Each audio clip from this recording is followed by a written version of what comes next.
राधे राधे, जय सिया राम।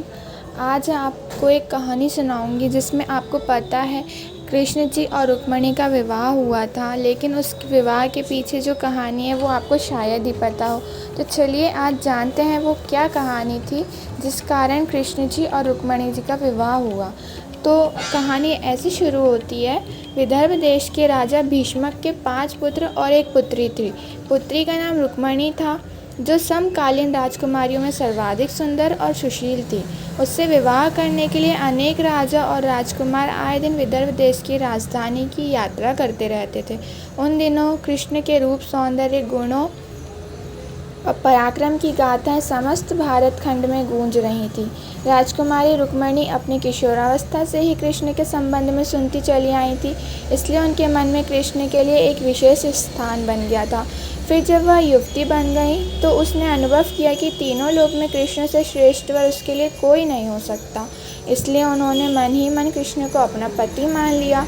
रुक्मिणी के पिता और माता भी चाहते थे कि उनकी पुत्री का विवाह कृष्ण के साथ हो, लेकिन रुक्मिणी के बड़े भाई रुक्मी की मित्रता शिशुपाल और जरासंध जैसे उन राजाओं के साथ थी जो कृष्ण को अपना सबसे बड़ा शत्रु मानते थे। उन राजाओं को कृष्ण के हाथों कई बार पराजय का सामना करना पड़ा, फिर भी उनकी शत्रुता की आग बुझ नहीं पाई थी। जब रुक्मी को यह पता चला कि उसकी बहन कृष्ण के साथ विवाह करना चाहती है और उनके माता पिता भी इससे सहमत है, तो उसने एक दिन राजसभा में घोषणा कर दी कि उसकी बहन रुक्मिणी का विवाह चेदी देश के राजा शिशुपाल के साथ होगा। इस घोषणा के साथ ही उसने अपने पिता भीष्मक को धमकी दे डाली कि अगर उन्होंने उस घोषणा का विरोध किया तो वह उन्हें राज सिंहासन से हटाकर राज्य पर अधिकार कर लेगा और फिर जबरदस्ती रुक्मिणी का विवाह शिशुपाल के साथ करा देगा। राजा भीष्मक को अपने राज्य जाने की तो उतनी चिंता नहीं थी जितनी चिंता उन्हें अपनी प्रजा के कल्याण की थी। वह अच्छी तरह जानते थे कि रुक्मी के राजा बनते ही राज्य की वही हालत हो जाएगी जो शिशुपाल और बाणासुर जैसे अत्याचारी और निरंकुश राजाओं के राज्य की है। यह सब सोचकर उन्होंने रुक्मी के घोषणा का विरोध नहीं किया। रुक्मी ने उसी समय कुल पुरोहित से विवाह की तिथि निश्चित कराई और शिशुपाल के पास संदेश भिजवा दिया कि वह अपने मित्र राजाओं को बारात में लेकर आए और राजकुमारी रुक्मिणी के विवाह कर ले जाए। जब रुक्मिणी को अपने बड़े भाई की इस करतूत का पता चला तो वह बहुत दुखी हुई। उन्होंने मन ही में कृष्ण को अपना पति मान लिया था और यह आर्य कन्याओं के धर्म के विरुद्ध था कि जिसे वह पति के रूप में वर्ण कर ले, उसके होते हुए किसी दूसरे को वह अपना पति नहीं बना सकती। सोच विचार करने के बाद उसने अपने एक विश्वस्त ब्राह्मण को बुलाया और उससे कहा कि वह द्वारिका में कृष्ण के पास जाए और उन्हें यह संदेश दे दे कि रुक्मिणी वर्षों पहले से उनका अपने पति के रूप में वर्ण कर चुकी हैं, लेकिन उसका बड़ा भाई रुक्मी बलपूर्वक उसका विवाह शिशुपाल के साथ करा देना चाहता है। इसलिए कृष्ण आए और उसका हरण करके ले जाएं।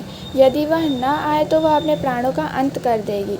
रुक्मिणी का संदेश लेकर ब्राह्मण उसी समय द्वारिका की ओर चल दिया और कुछ दिनों बाद द्वारिका में पहुंच गया।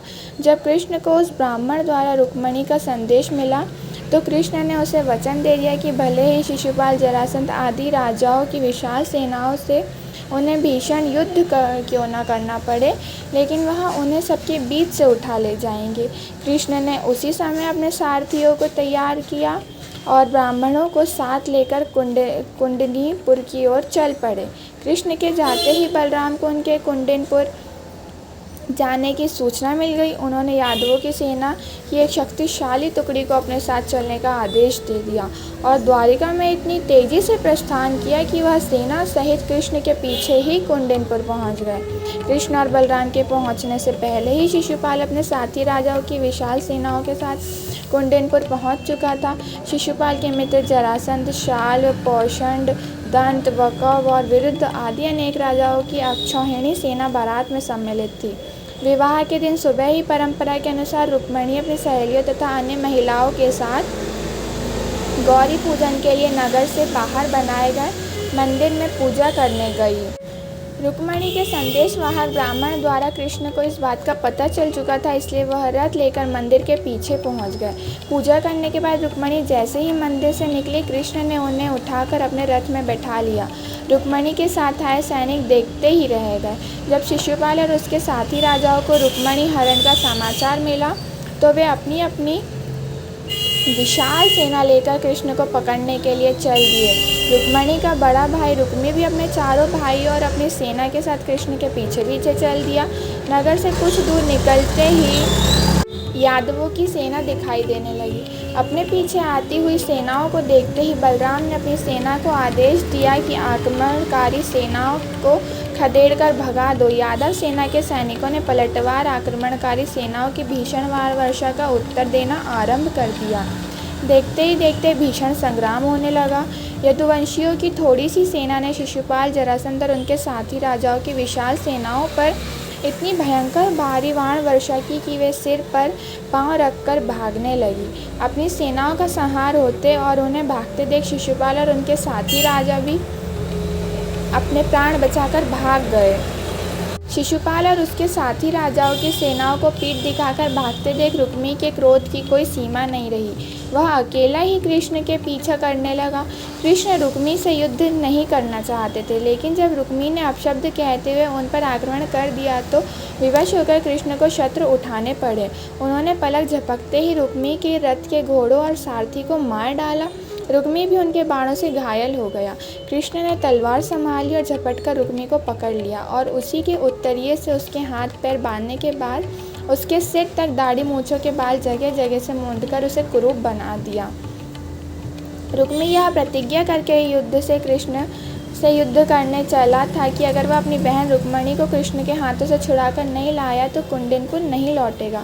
बलराम के कहने पर जब कृष्ण उसे छोड़ दिया तो वह अपने बचे कुचे सैनिकों को लेकर एक निर्जन प्रदेश में चला गया और वहीं नया नगर बसाकर रहने लगा।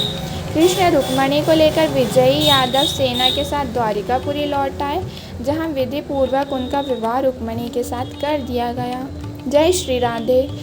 आपको ये कहानी कैसी लगी आप कमेंट करिए, लाइक करिए, शेयर करिए, सब्सक्राइब करिए। Bye bye.